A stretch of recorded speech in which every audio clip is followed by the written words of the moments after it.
7번째 이야기 관계에 대하여 크리슈나 무르티. 우리는 내적으로 가난해져야 한다. 이 내적 가난만이 삶의 진실을 볼 수 있으며 거기엔 아무 갈등도 없다. 그러한 삶은 어떤 교회나 사원에서도 발견될 수 없는 축복이다. 우리가 앞장에서 생각해 본 폭력의 종식은 반드시 마음이 스스로 평화로운 상태를 의미할 필요는 없으며 따라서 마음의 모든 관계가 평온한 상태를 뜻할 필요도 없다. 사람들 사이의 관계는 이미지 형성, 방어 메커니즘에 근거하고 있다. 모든 관계 속에서 우리들 각자는 상대방에 관한 이미지를 만들며 이 두 개의 이미지 사람들 자신이 아니라 가 관계를 갖는다. 아내는 남편에 관한 이미지를 가지며 의식적으로 갖는 것은 아니지만 그럼에도 이미지는 있다. 남편은 아내에 관한 이미지를 갖고 있다. 우리는 나라와 자신에 대한 이미지를 갖고 있으며 그것에 더욱더 이미지를 보탬으로써 항상 그 이미지들을 강화시킨다. 그리고 관계를 갖는 것은 모두 이 이미지들이다. 이미지가 형성되고 나면 두 사람 또는 많은 사람들 사이의 실제 관계는 완전히 끝나고 만다. 이러한 이미지들의 기초한 관계는 결코 평화롭지 못한데 왜냐하면 이미지는 허구적인 것이며 사람은 추상 속에서 살 수 없기 때문이다. 그럼에도 우리 모두는 관념 속에서, 이론 속에서, 상징 속에서 살고 있으며 자신과 남들에 관해 만들어낸 따라서 전혀 실제가 아닌 이미지들 속에서 살고 있다. 우리의 모든 관계는 그것이 재산과의 관계든 아니면 관념이나 사람들과의 관계든 근본적으로 이 이미지의 형성에 근거해 있으며 따라서 거기엔 언제나 갈등이 있다. 그러면 우리 안에서 그리고 다른 사람들과의 관계 속에서 어떻게 하면 완전히 평화로울 수 있을까? 어쨌든 삶은 관계 속에서의 운동이고 그렇지 않다면 삶이라는 것은 있을 수 없다. 만일 삶이 어떤 추상적, 관념적, 사변적 전제 위에 기초해 있다면 그런 추상적 삶은 필연적으로 싸움터가 되는 관계를 초래한다. 그러면 사람에게서 아무런 강요, 모방, 억압 또는 승화 없이 완전히 정돈된 내적 삶이 가능할까? 사람은 관념의 틀 속에서 유지되는 것이 아닌 삶, 어떤 순간에도 혼란스러워지지 않는 내적 고요, 다시 말해 어떤 환상적이고 신비한 추상의 세계가 아니라 집과 일터라는 나날의 삶 속에서 유지되는 삶을 살 수 있는 그런 질서를 자기 자신 안에 마련할 수 있을까? 나는 우리가 이 질문 속으로 아주 조심스럽게 들어가야 한다고 생각하는데 왜냐하면 우리 의식의 어느 구석도 갈등으로 물들지 않은 곳이 없기 때문이다.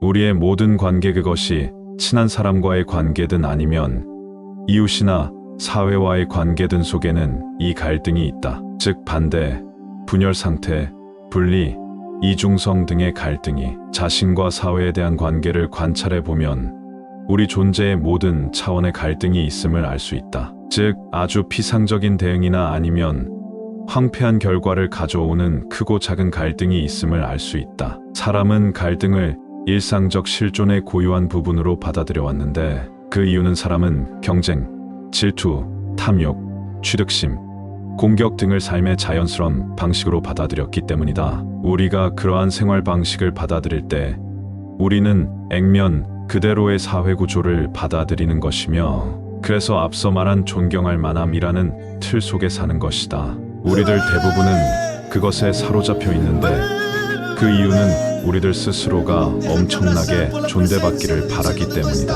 우리의 마음과 가슴을 점검하고 우리가 생각하는 방식, 느끼는 방식, 그리고 나날의 삶 속에서 행동하는 방식을 점검해보면 우리가 사회의 틀에 순응하는 한 삶은 전장일 수밖에 없다는 사실을 알 수 있다. 만일 우리가 그것을 받아들이지 않는다면 그리고 어떤 종교적인 사람도 그런 사회를 수락할 수 없을 것이다. 우리는 비로소 사회의 심리적 구조에서 완전히 자유롭게 될 것이다. 우리들 대부분에게는 사회의 사물들이 매우 많다. 사회가 우리 안에 만들어 놓은 것, 우리가 우리 자신 안에 만들어 놓은 것은 탐욕, 질투, 분노, 증오, 선망, 불안 등으로 우리에게는 이것들이 매우 풍부하다. 세계의 여러 종교들은 가난을 설교해왔다. 승려는 승복을 입고 이름을 갈고 머리를 깎고 암자에 들어가 가난과 순결을 맹세한다. 동양에서는 허리에 걸치는 간단한 옷 한 벌,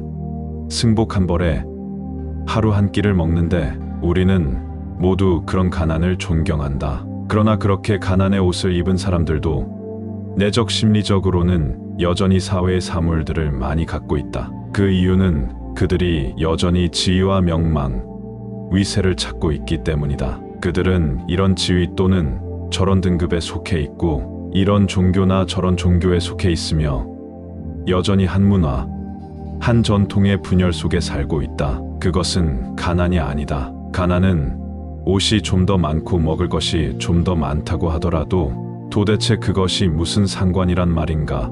사회로부터 완전히 자유로운 것을 말한다. 그러나 불행하게도 대부분의 사람들에게는 과시하려는 충동이 있다. 마음이 사회로부터 자유로울 때 가난은 놀랄 만큼 아름다운 것이 된다. 우리는 내적으로 가난해져야 한다. 왜냐하면 그래야만 아무런 요구나 욕망이 없기 때문이다. 그렇다.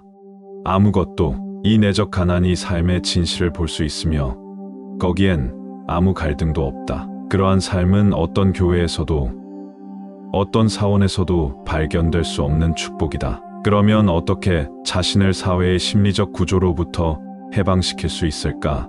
즉, 우리 자신을 어떻게 갈등의 핵심으로부터 해방시킬 수 있는가?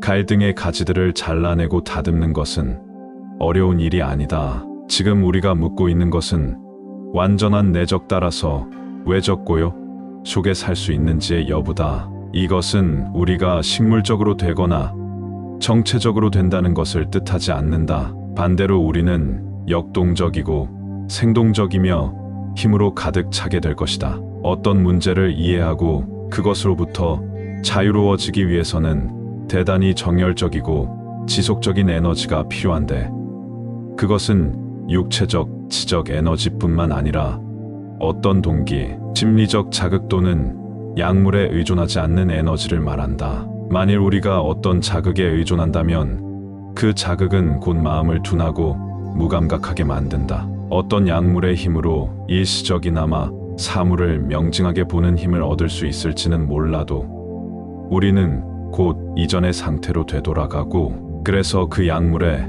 더욱더 의존하게 된다. 그러므로 모든 자극 그것이 교회의 자극이든 술이나 약물 또는 말의 자극이든 간에 필연적으로 의존을 가져오며 그 의존은 우리로 하여금 자신을 분명히 보지 못하게 하여 생동적 에너지를 가로막는다. 불행하게도 우리는 모두 심리적으로 무엇인가에 의존하고 있다. 왜 우리는 의존하는가? 왜 의존하고 싶은 충동이 있는가?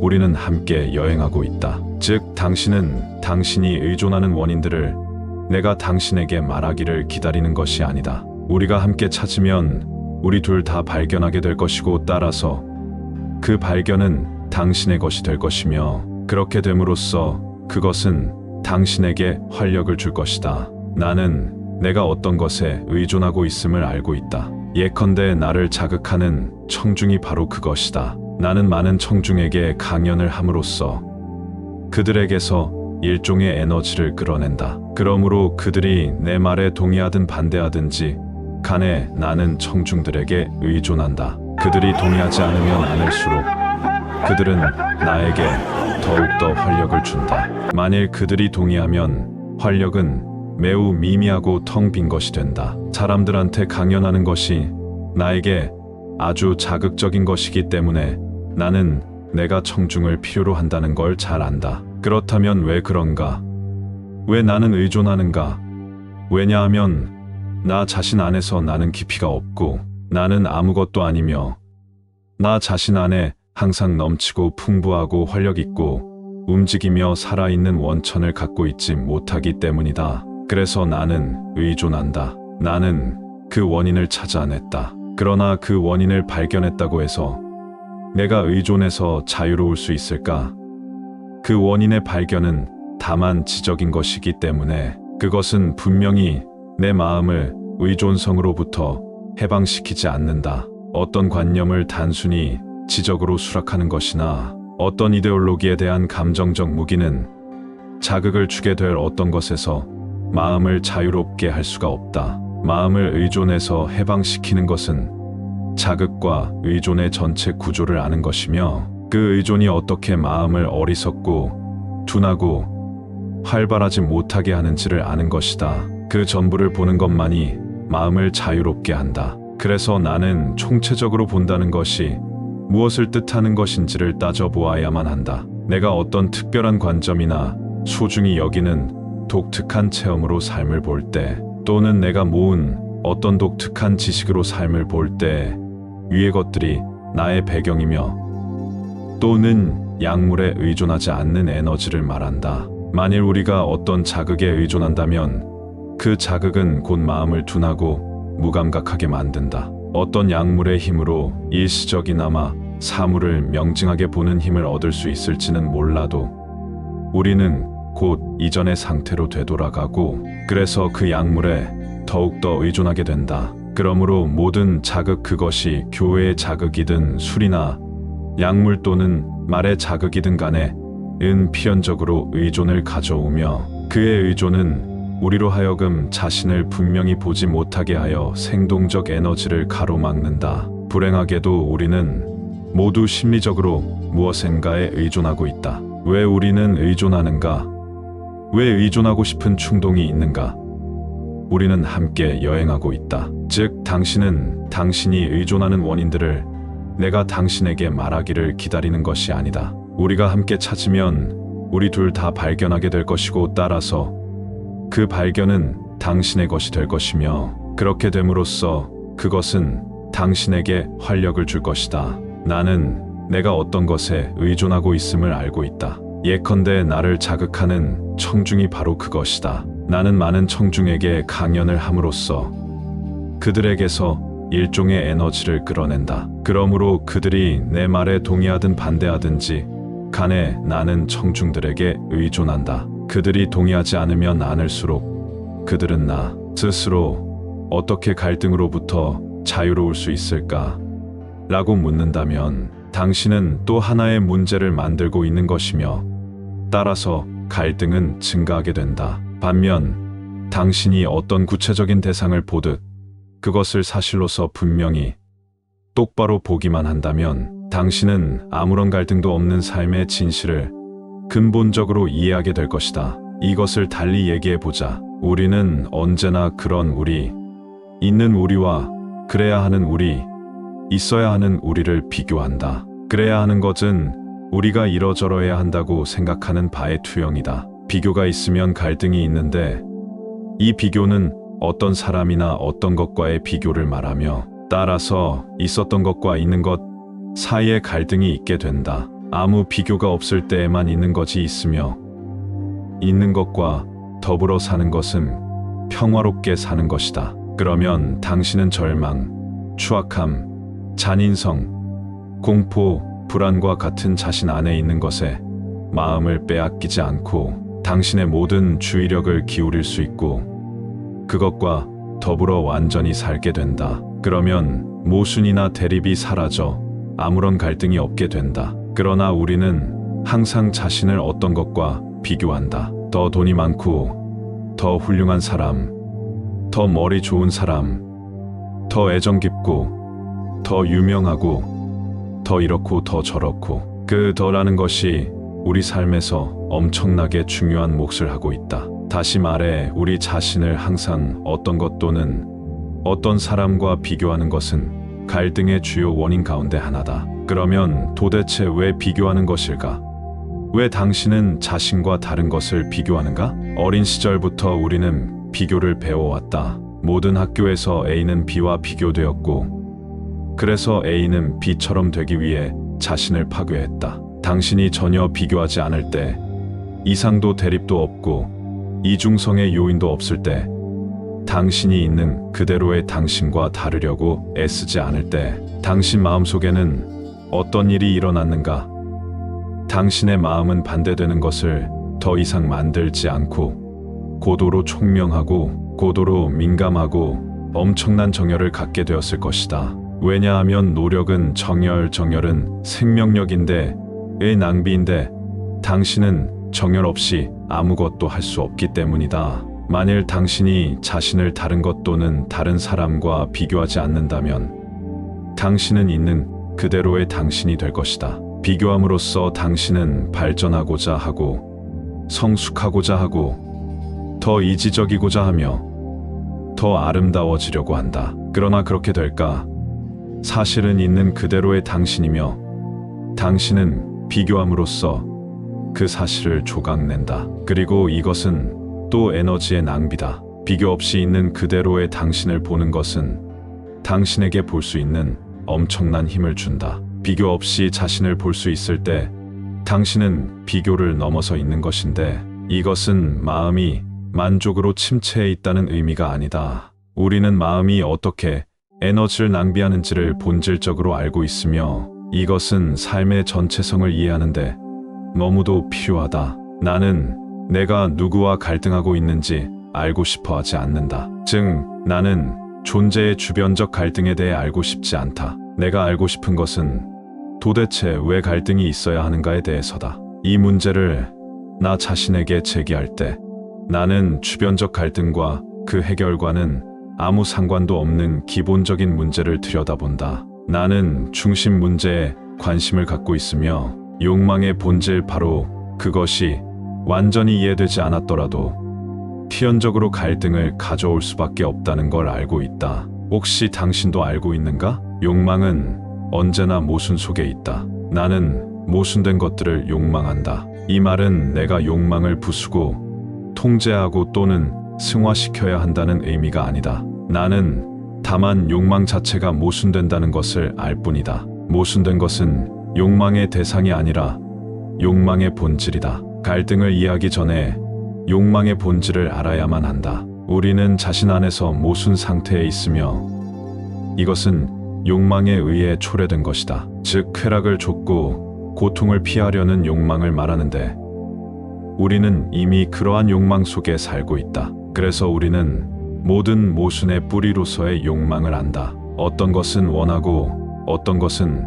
원치 않는, 즉 이중의 행동이 그것이다. 뭔가 즐거운 일을 할 때 거기엔 아무 노력도 필요 없다. 그러나 쾌락은 고통을 가져오고 그래서 고통을 피하려고 발버둥을 치는데 그것은 또한 에너지 낭비다. 도대체 왜 우리는 이중성을 갖고 있는가?